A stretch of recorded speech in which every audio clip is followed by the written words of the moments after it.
गाउँमा बस्ने मान्छेहरू यसको तरकारी नखाने त सायद कमै घर होलान्।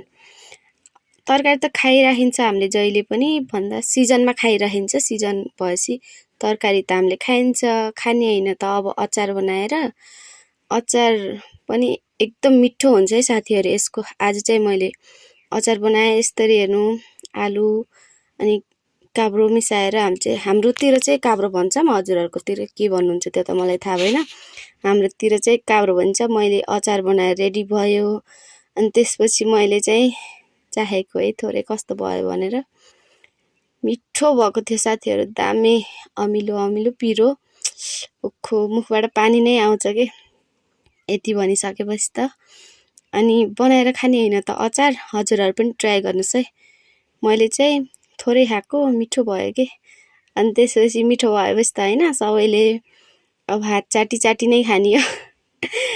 मैले पनि हात चाटी चाटी खाएको रे के। बनाएपछि त अब यस्तै होइन, जसले मह काट्छ उसले हात चाट्छ भने जस्तो हात चाटी चाटी खाइदिएको के। दामी मिठो भएको थियो, सबले मन परायो।